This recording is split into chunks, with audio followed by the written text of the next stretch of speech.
even if they...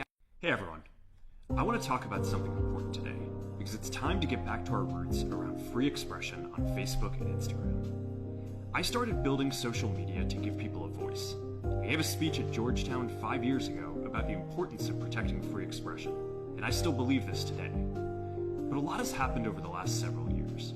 There's been widespread debate about potential harms from online content. Governments and legacy media have pushed to censor more and more. A lot of this is clearly political, but there's also a lot of legitimately bad stuff out there. Drugs, terrorism, child exploitation. These are things that we take very seriously, and I want to make sure that we handle responsibly. So we built a lot of complex systems to moderate content.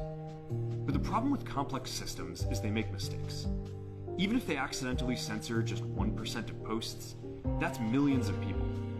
And we've reached a point where it's just too many mistakes and too much censorship. The recent elections also feel like a cultural tipping point towards once again prioritizing speech.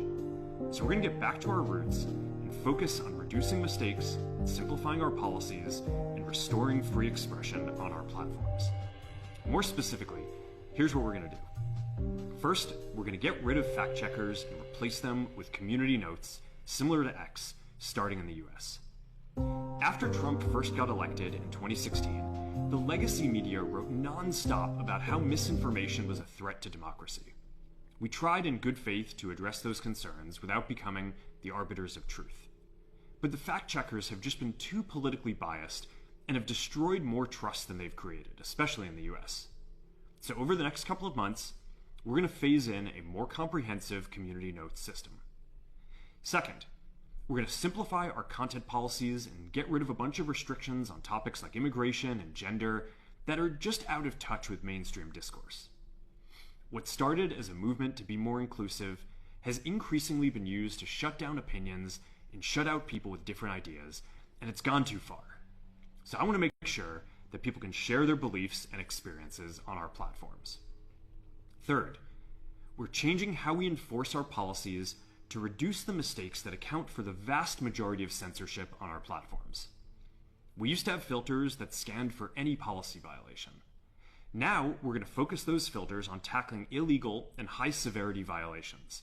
And for lower severity violations, we're going to rely on someone reporting an issue before we take action. The problem is that the filters make mistakes, and they take down a lot of content that they shouldn't. So by dialing them back, we're going to dramatically reduce the amount of censorship on our platforms. We're also going to tune our content filters to require much higher confidence before taking down content. The reality is that this is a trade-off. It means we're going to catch less bad stuff, but we'll also reduce the number of innocent people's posts and accounts that we accidentally take down. Fourth, we're bringing back civic content. For a while, the community asked to see less politics because it was making people stressed. So we stopped recommending these posts. But it feels like we're in a new era now, and we're starting to get feedback that people want to see this content again. So we're going to start phasing this back into Facebook, Instagram, and Threads while working to keep the communities friendly and positive. Fifth, we're going to move our trust and safety and content moderation teams out of California, and our US-based content review is going to be based in Texas. As we work to promote free expression, I think that it will help us build trust to do this work in places where there is less concern about the bias of our teams. Finally, we're going to work with President Trump to push back on governments around the world that are going after American companies and pushing to censor more. The US has the strongest constitutional protections for free expression in the world. Europe has an ever-increasing number of laws institutionalizing censorship and making it difficult to build anything innovative there. Latin American countries have secret courts that can order companies to quietly take things down. China has censored our apps from even working in the country. The only way that we can push back on this global trend is with the support of the US government. And that's why it's been so difficult over the past 4 years when even the US government has pushed for censorship. By going after us and other American companies, it has emboldened other governments to go even further. But now we have the opportunity to restore free expression, and I am excited to take it. It'll take time to get this right, and these are complex systems. They're never going to be perfect. There's also a lot of illegal stuff that we still need to work very hard to remove.